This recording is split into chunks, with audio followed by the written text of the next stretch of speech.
जय श्री दादाजी। बर्फानी महाराज की एक बात मुझे विशेष रूप से याद आ रही है। मैंने उनसे पूछा कि उनके आदर्श का मुख्य लक्ष्य क्या है। उन्होंने बताया कि लोगों में आत्म जागरूकता जगाना है। इसके साथ ही उन्होंने यह भी कहा कि मानव शरीर ब्रह्मांड और महासागर का प्रतीक है। जैसे समुद्र में जहरीले हिंसक जीव होते हैं, वैसे ही कई मूल्यवान वस्तुएं भी होती हैं। इसलिए देवताओं ने अमृत के लिए समुद्र का मंथन किया। हमारे शरीर में भी कुछ जहरीले जानवरों जैसे दोष हैं। इन्हें पूरी तरह से दूर करना होगा। जन्म से ही मनुष्य जन्मजात संस्कारों को भी साथ लाता है। यह काम कठिन है, लेकिन असंभव नहीं है। इसके लिए सद्गुरु की कृपा और मानसिक दृढ़ता की आवश्यकता है। हमने रामायण में कुंभकर्ण की कहानी पढ़ी है। वह साल में 6 महीने सोता था और 6 महीने जागता था। यह त्रेता युग की बात है। फिर द्वापर आया और अंत में कलयुग आया। इस कलयुग में भी कुंभकर्ण मौजूद हैं। बहुत से लोग दिन और रात मिलाकर 12 घंटे सोने में बिताते हैं। यानी वे साल में 6 महीने सोते हैं और बाकी 6 महीने जागते हैं। अगर जीवन का आधा समय सोने में बिता देंगे तो धर्माचरण कब करेंगे? 2-4 धार्मिक पुस्तकें पढ़कर और कभी कभार सत्संग करने से क्या उन्हें मोक्ष मिल जाएगा? विकारों का प्रलोभन भी है। तरह तरह के द्वंद्व, अविश्वास और संदेह के वातावरण में जीवन बिताकर एक दिन इस दुनिया का मोह छोड़कर हमेशा के लिए चले जाएंगे। इन कुंभकर्ण के वंशजों को जगाना होगा। लोक ज्ञान के बिना धर्म का प्रचार व्यर्थ है। सच में हम में से कितने लोग आत्मनिरीक्षण करते हैं? अप्रिय सत्य कहने वाले वक्ता और उसे सुनने वाले श्रोता दोनों ही दुर्लभ होते हैं। बर्फानी दादाजी महाराज के बारे में बताते समय मुझे हर मामले में यह कहावत याद आई। हालांकि मुझे पता है कि कुछ संदर्भ विशेष वर्गों के लोगों को अवास्तविक और अप्रासंगिक लग सकते हैं। वास्तव में बिना किसी की परवाह किए मैंने जो सुना है, जो देखा है, उसे अपनी सीमित बुद्धि से बिना किसी संकोच के स्पष्ट रूप से बताया है। मुझे इससे कोई आपत्ति नहीं है। मैंने न तो इतिहास को विकृत करके लिखा है और न ही भावनाओं में बहकर लिखा है। मैंने कुछ अप्रिय सत्यों को उजागर किया है जो शायद मैं न कर पाता यदि दादाजी जैसे ब्रह्मर्षि त्रिकालज्ञ ने कृपापूर्वक न बताया होता। यह ब्रह्मर्षि भी सत्य के पुजारी हैं। सत्य की खोज में उनका चरवेती चलते रहो अभी भी जारी है। ऐसे उच्च कोटि के महात्मा की बातों पर अविश्वास करने का साहस मुझ में तो नहीं है। वे इस विशेष संदर्भ से आसानी से बच सकते थे, यह तर्क दिया जा सकता है। कहना या न कहना उनकी अपनी इच्छा पर निर्भर था, लेकिन उन्होंने ऐसा नहीं किया। उन्होंने ऐसा क्यों नहीं किया? क्योंकि वे सत्य के प्रति समर्पित ब्रह्मज्ञानी हैं। अमरकंटक में बर्फानी दादाजी महाराज के सानिध्य में रहने पर मुझे एक बात समझ में आई कि ऐसे महापुरुष किसी की इच्छा के अधीन नहीं होते। सत्य कहने में वे हिचकिचाते नहीं हैं। वे आने वाले भविष्य को स्पष्ट रूप से देख सकते हैं। जब कोई बेसुरा राग सुनाई देता है तो उन्हें वज्र की तरह कठोर होने में एक पल भी नहीं लगता, और जब किसी पीड़ित की करुण पुकार सुनते हैं तो वे अपनी असीम शक्ति से पल भर में उसका समाधान कर देते हैं। चुपचाप और गुप्त रूप से। कोलकाता लौटने से एक रात पहले लौटने के दिन सुबह बर्फानी महाराज की अलौकिक शक्ति की क्षमता देखकर मैं स्तब्ध रह गया। नर्मदा नदी में स्नान और नर्मदा पूजा के बाद घुटनों के असहनीय दर्द के कारण मैं बिस्तर पर पड़ गया।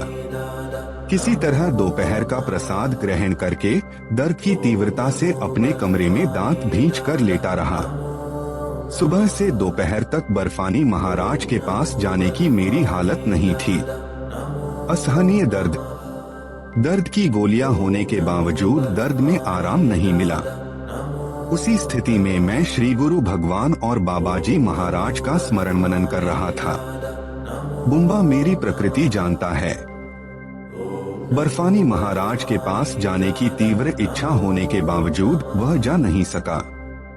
ऐसे में दोपहर 3:30 बजे के करीब दादाजी के सबसे करीबी आश्रम मंडलाध्यक्ष हमारे कमरे में आए। दादाजी ने खुद यह पता लगाने के लिए भेजा था कि मैं सुबह से दादाजी के पास क्यों नहीं आया हूँ, शायद कोई विशेष कारण हो। यहाँ आने के बाद मैंने कई बार इस बीमार शरीर को किसी तरह खींचकर दादाजी के पास ले गया, लेकिन कभी नहीं कहा, हे परमेश्वर, मेरे घुटनों का दर्द ठीक कर दो। कुछ लोगों की मदद से प्रणाम करके खुले आसमान के नीचे कड़ाके की ठंड में जब तक वे खड़े रहते, मैं उन्हें देखता रहता। मैंने कभी भी सांसारिक, खासकर शारीरिक बाधाओं के बारे में उनसे बात नहीं की। मैंने ऐसा करने की आवश्यकता भी महसूस नहीं की। खैर, मंडल जी ने दादाजी का आदेश सुनाया और कहा कि दादाजी ने कहा है तो मुझे आज रात दादाजी महाराज के पास जरूर जाना चाहिए। मैंने दर्द भरी आवाज में कहा, आपके आदेश को शिरोधार्य करते हुए कह रहा हूँ, मैं एक कदम भी नहीं चल पा रहा हूँ। आज शायद उनसे मेरी मुलाकात नहीं होगी, मुझे माफ कर दीजिए। मंडल जी ने कहा, मैं इतना सब नहीं जानता। मैंने दादाजी का आदेश पूरा कर दिया है। अब आप क्या करेंगे, यह आप और दादाजी भगवान ही जानते हैं। मैं लेटे लेटे सोच रहा था, आज मुझे एक बार बाहर जाना बहुत जरूरी है। शाम को अनंत से बिलासपुर फोन करवाना होगा ताकि कोई समाधान निकल सके। मुझे नहीं लगता कि कुछ हो पाएगा, फिर भी एक बार आखिरी कोशिश करके देखनी चाहिए। शाम को मुझे लगा कि दर्द थोड़ा कम है, अगर दिक्कत हो तो भी चल सकता हूँ। गर्म कपड़े पहनकर मंकी केप लगाकर सबसे पहले अनंत की तलाश की। थोड़ा खोजने के बाद वह मिल भी गया। मुझे देखकर वह खुद आगे आया और बताया कि उसने बिलासपुर फोन किया था। कल किसी भी तरह संभव नहीं है। 2-3 दिन बाद जाने पर शायद ललित भैया कोई व्यवस्था कर पाएं। ऐसे ही एक जवाब की उम्मीद थी। कोटा सिर्फ 5 हैं। मुंबई से बिलासपुर तक कई बड़े स्टेशन हैं। बिलासपुर के लिए आरक्षित बर्थ का कोटा ही कितना होगा। मेरा मन उदास हो गया। आश्रम के मुख्य मंदिर में प्रवेश करते हुए मैं सोच रहा हूँ कि दादाजी से कहकर आखिरी कोशिश करनी चाहिए।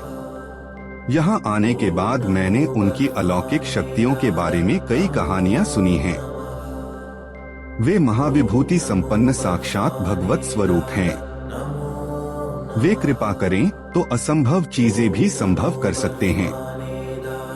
आज आरक्षण के लिए कहूँगा, देखते हैं वे क्या कहते हैं। अगर दादाजी सबकी परीक्षा ले सकते हैं तो मुझ जैसे अज्ञानी का दादाजी की परीक्षा लेने में क्या हर्ज है। आज बहुत भीड़ है। 9 दिवसीय नर्मदा जयंती उत्सव का आज अंतिम दिन है। हमारे जैसे बहुत से भक्त कल सुबह निकल जाएंगे। कुछ दिनों के लिए आश्रम खाली हो जाएगा। सुना है कि दादाजी भी अपनी मानस पुत्री माँ केंकेश्वरी के साथ गुजरात चले जाएंगे। वे शिवरात्रि से 10 दिन पहले लौटेंगे। जैसे तैसे प्रणाम करके हमेशा की तरह भयानक ठंड में थोड़ी दूर जाकर खड़े होकर मन ही मन प्रार्थना करने लगा कि उनकी दिव्य शक्ति से मेरी समस्या का कोई समाधान निकल आए। अंधेरा हो रहा है और इसके साथ ठंड भी बढ़ रही है। भीड़ भी धीरे धीरे कम हो रही है। बर्फानी दादाजी महाराज के सामने एक बड़ी जलती अंगीठी में सूखी लकड़ियां डालकर जगह को गर्म किया जा रहा है। दादाजी उस गर्मी में कभी दोनों हाथ तो कभी गर्म मोजे पहने दोनों पैर सेंक रहे हैं और बीच बीच में चारों ओर नजर घुमा रहे हैं। वे क्या देख रहे हैं और क्या समझ रहे हैं, यह केवल वे ही जानते हैं। मुझे क्यों बुलाया है यह मैं अभी तक नहीं समझ पाया हूँ। बुलाएंगे तो बात करेंगे या प्रश्न पूछेंगे? वैसा कोई लक्षण भी नहीं दिख रहा है। शारीरिक अस्वस्थता के कारण भीड़ में आगे बैठने की क्षमता नहीं है, इसलिए जब तक शरीर सह सकता है खुले आसमान के नीचे खड़ा रहता हूँ, फिर प्रणाम करके चला जाता हूँ। यही मेरी दिनचर्या है। लेकिन आज जाने से काम नहीं चलेगा। टिकटों की बात बतानी होगी। देखना होगा वे क्या जवाब देते हैं और उनकी असीम दिव्य शक्ति की भी परीक्षा हो जाएगी। भीड़ थोड़ी कम होने पर बर्फानी दादाजी महाराज के पास जाकर प्रणाम करके बताया कि कई तरह से कोशिश करने के बावजूद टिकट कंफर्म नहीं हुए। कृपया आप आशीर्वाद दें। इस पर दादाजी ने कहा, चिंता मत करो, तुम्हारा आरक्षण हो जाएगा।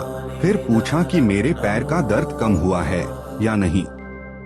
मैंने विनम्रता से बताया कि पहले से बहुत कम है। मेरी बात खत्म हुई और वे भी उठ खड़े हुए। रात लगभग 8:30 बजे हैं। अब रात का प्रसाद पाने का समय है। मुख्य मंदिर से निकलकर थाली लेकर प्रसाद के लिए खड़ा हो गया।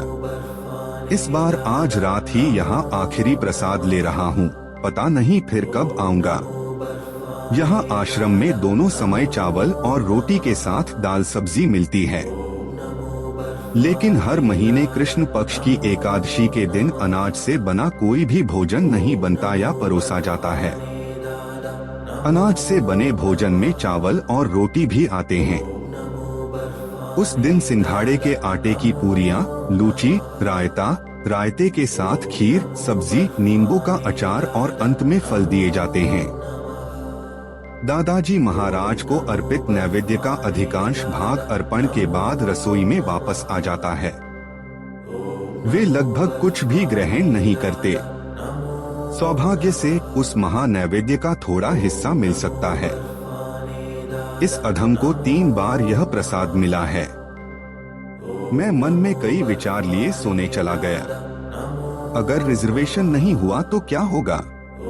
हालांकि बर्फानी दादाजी महाराज ने चिंता न करने के लिए कहा है। फिर भी क्या मैं उन पर पूरी तरह भरोसा कर सकता हूँ? हम जैसे गृहस्थों की यही एक समस्या है। सत्पुरुषों का संग करते हुए और बौने होकर चांद को पकड़ने के समान महात्माओं की आध्यात्मिक गहराई को परखने का विफल प्रयास करते हैं।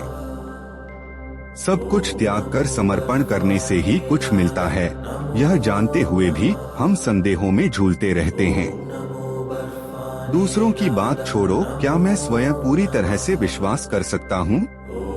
बर्फानी दादाजी महाराज ने स्वयं कहा है, तो इस ठंडी रात में आराम से रजाई ओढ़कर सो जाना चाहिए। सुबह 5 बजे नींद खुल गई। चाय पीकर स्नान करके बर्फानी महाराज का आशीर्वाद लेने के लिए दौड़ा। तिलक लगवाकर भक्ति से नमस्कार किया और सबसे पहले स्वार्थी की तरह टिकट के बारे में पूछा।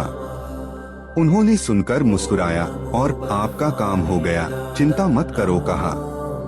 फिर थोड़ी देर चुप रहकर, पहाड़ी इलाका है, डरो मत, कुछ नहीं होगा, दोबारा कहा। मैंने विनम्रता से पूछा, आखिरी उपदेश क्या है? उन्होंने गंभीरता से कहा, सच देखो, सच सुनो, सच लिखो। कहानी का अगला रोमांचक हिस्सा जल्द ही आएगा। अगर आपको यह कहानी पसंद आई तो कृपया चैनल को सब्सक्राइब करें, वीडियो को लाइक करें और शेयर करें। जय श्री दादाजी।